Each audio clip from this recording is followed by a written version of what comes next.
देख रहे हैं द न्यूज वर्ल्ड। मैं हूं आपके साथ मनीता उपाध्याय। आइए नजर डालते हैं हेडलाइंस पर।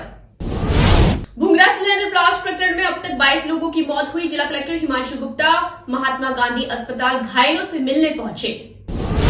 कोचिंग नगरी कोटा में सोमवार को 3 कोचिंग छात्र सहित एक डिलीवरी बॉय ने की आत्महत्या। नागौर की टहला में कैंपर और वैन की भिड़ंत में करीब 1 दर्जन लोग हुए घायल।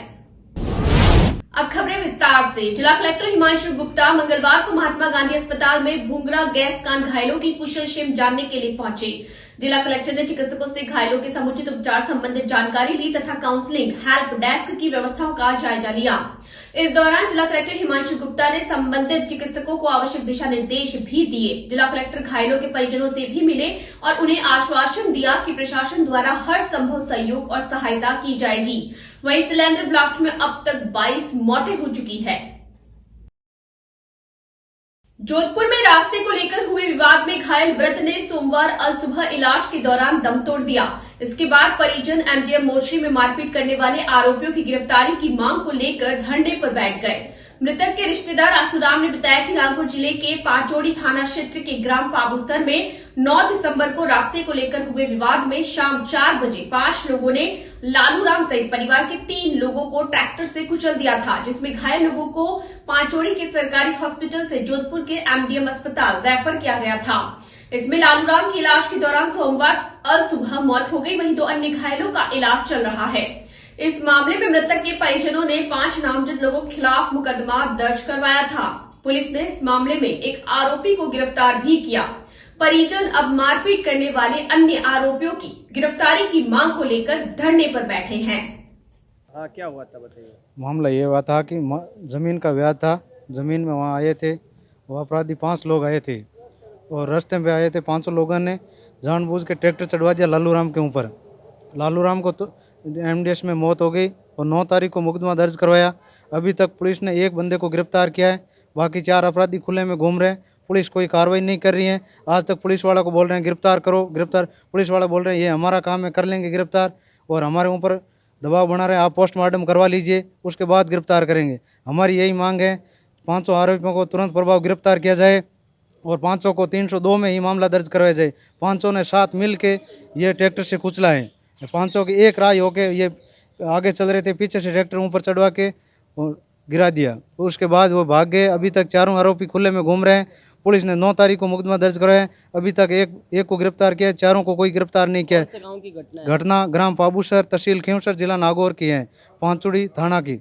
अब आपकी क्या मांग है? हमारी यही मांग है कि 500 को गिरफ्तार किया जाए 302 में, और ये उस परिवार के जाने के लिए रास्ता नहीं है, तुरंत परिवार से रास्ता काट के उस परिवार को आने जाने का रास्ता दिया जाए और इस परिवार को सुरक्षा भी दी जाए। कोई प्रेशर नहीं बनाए कि मुकदमा हवा पीछे उठा लो, ये कर लो, ये कर लो। पूरी रास्ते को लेकर पूरा विवाद खेत को लेकर था या घर का? नहीं, वो कटानी रास्ता नहीं थे, वो गरीब परिवार के आने जाने का रास्ता नहीं था। परिवार का बंद था, कहीं जाने का कटानी रास्ता नहीं था, इसलिए वो परिवार ने सिर्फ वही कटानी रास्ता के लिए मांग कर रहे थे। इसलिए उन लोगों ने ट्रैक्टर से कुचल दिया है कि आप रास्ता क्यों कटवा रहे हो। आपका नाम? मेरा नाम आसूराम। क्या परिजन? पिंडवाड़ा तहसील के झाड़ोली गांव से सिवेरा जाने वाला सड़क मार्ग जगह जगह से कांच की तरह बिखर गई है।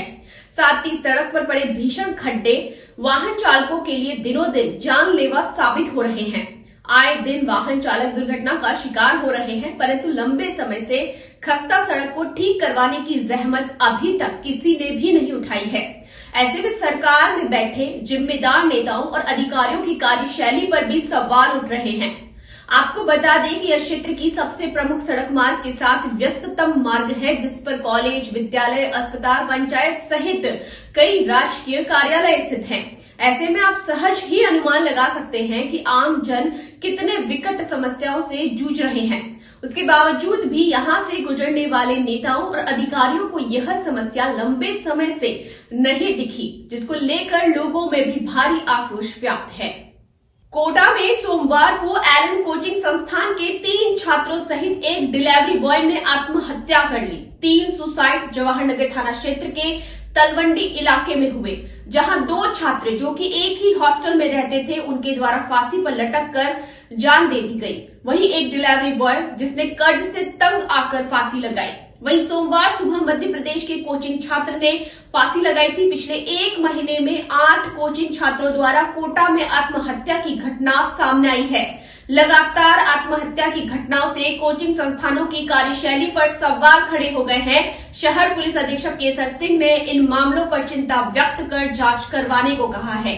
आज इनका पोस्टमार्टम होगा।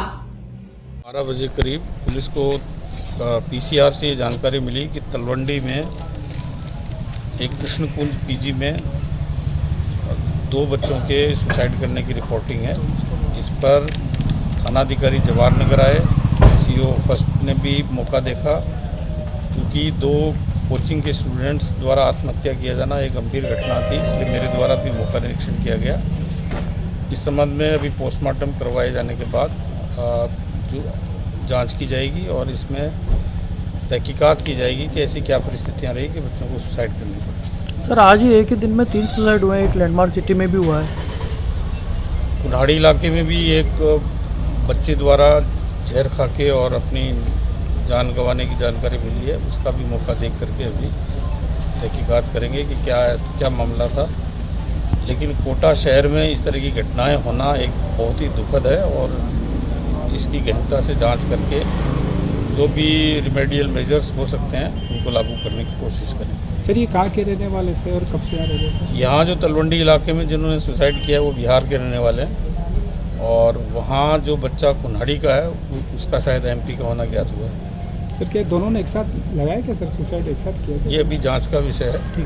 अभी तहकीकात करने के बाद इस संबंध में कुछ कहा जाना उचित होगा। बुलेटिन में यहाँ वक्त तो चला एक छोटे से ब्रेक का। ब्रेक के बाद हम जल्द लौटेंगे। आप लगातार बने रहिए द न्यूज बर्ड के साथ।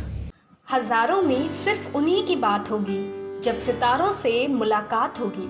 खुलेंगी कुछ बातें और कुछ राज जब गुफ्तगू आपके साथ होगी। मैं शिवानी लेकर आ रही हूँ बर्थडे स्पेशल, जिसमें मैं आपको बताऊंगी आपके ही पसंदीदा कलाकारों के बारे में। एक ऐसा प्रदेश जहां वीरों ने अपने खून से लिखा इतिहास। एक ऐसा प्रदेश जहां आज भी सुनाई जाती है वीरों की गाथाएं। एक ऐसा प्रदेश जहां के दुर्ग खुद बताते हैं यहां का इतिहास। द न्यूज बर्ड पर देखिए गौरव राजस्थान का हर सोमवार दोपहर 1 बजे। एक सितारा जिसने किया करोड़ों लोगों के दिलों पर राज, अपनी कलाकारी से कभी रुलाया तो कभी हंसाया। रंगमंच की दुनिया में जिसने की खूब अपनी जिंदगानी।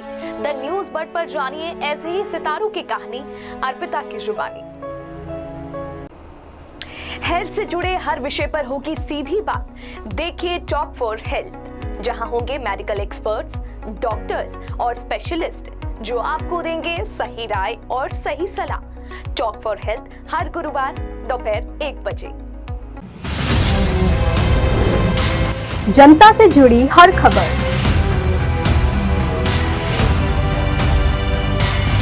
खबरों से जुड़ा हर सच,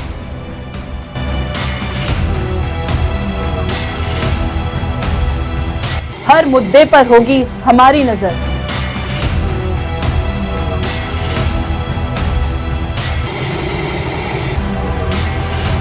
हम आपको बताएंगे खबरों के पीछे का सच।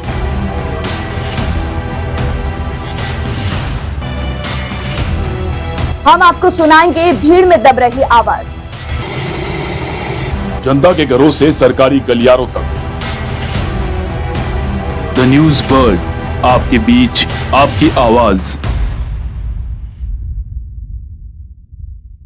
ईश्वर की भक्ति, प्रभु की आराधना। अब होगी दिन की शुरुआत सरिता जोशी और अजय पुरोहित के साथ। देखिए भक्ति प्रवाह हर रोज सुबह 6 बजे। ब्रेक के बाद बुलेटिन में एक बार फिर से आपका स्वागत है। सीकर के लक्ष्मणगढ़ में प्रभु दयाल काबरा की प्रेरणा एवं दानदाता के सहयोग से भगवा रक्षा वाहिनी के अध्यक्ष जय शंकर पुजारी, उपाध्यक्ष ताराचंद ठेकेदार के नेतृत्व में बढ़ती सर्दी के प्रकोप को देखते हुए असहाय झुग्गी झोपड़ियों में निवास करने वाले जरूरतमंद लोगों को स्वेटर और गर्म टोपी वितरण की गई। इस मौके पर भगवा रक्षा वाहिनी के कार्यकर्ता एवं पदाधिकारी मौजूद रहे।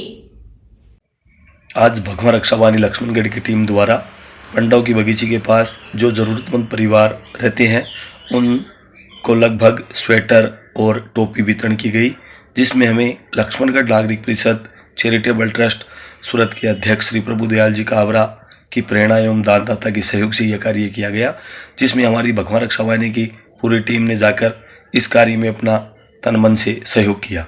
जय श्री राम। नागौर के टहला में कैंपर और वैन की भिड़ंत में करीबन 1 दर्जन लोग घायल हो गए। सड़क हादसे के बाद राहगीरों की मदद से गाड़ियों में फंसे लोगों को बाहर निकाला गया।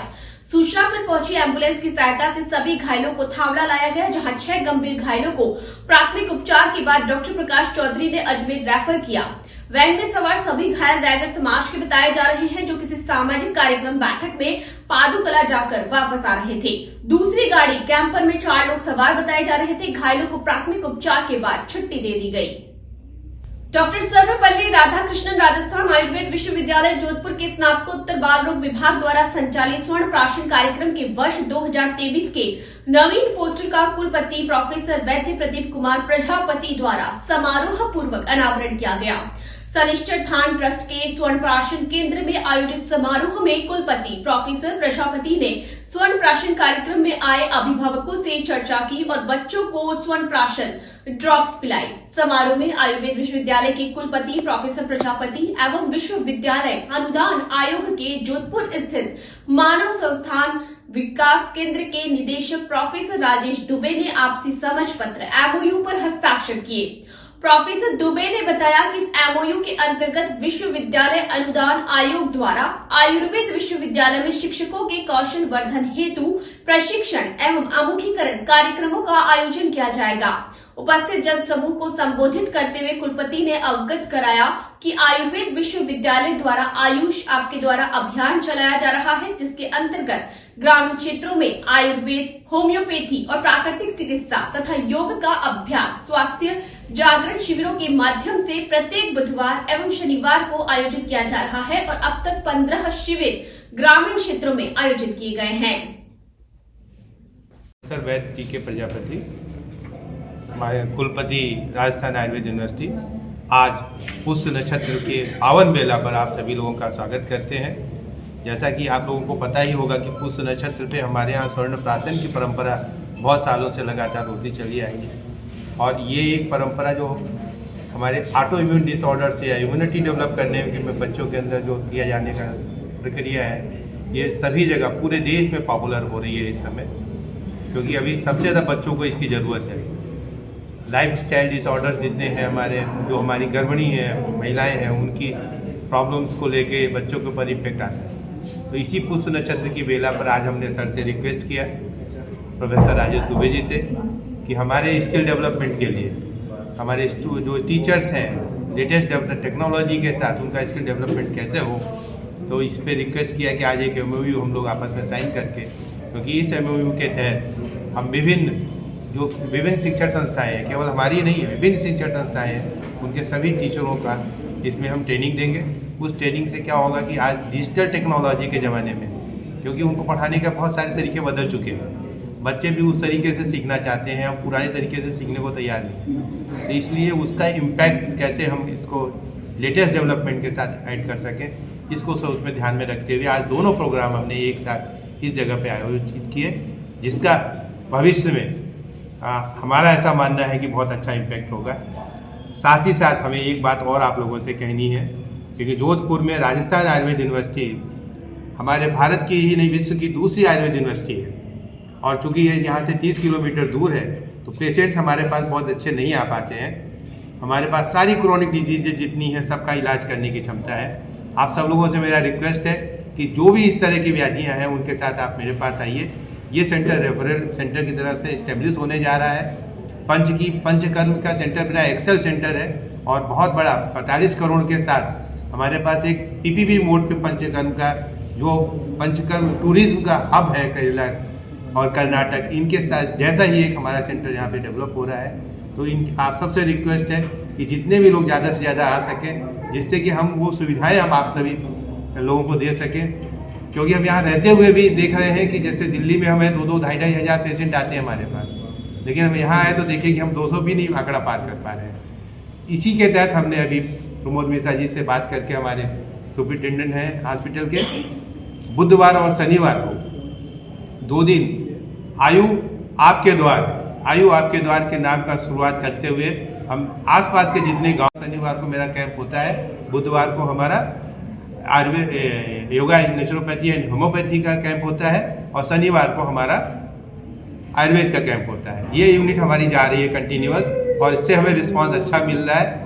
तो ये आप लोगों से भी अपेक्षा है कि इसका प्रचार प्रसार ज़्यादा से ज़्यादा करें। इस यूनिवर्सिटी को एक ग्लोबल पर्सपेक्टिव पे ले जाने का मेरा उद्देश्य है और इसी के तहत एक MOU अभी किया है हमने और अभी तुरंत ही हम आगे यश व्यासा योगा यूनिवर्सिटी के साथ MOU करने जा रहे हैं। हम आपको जल्दी से जल्दी उसकी डेट सूची। हाँ सर।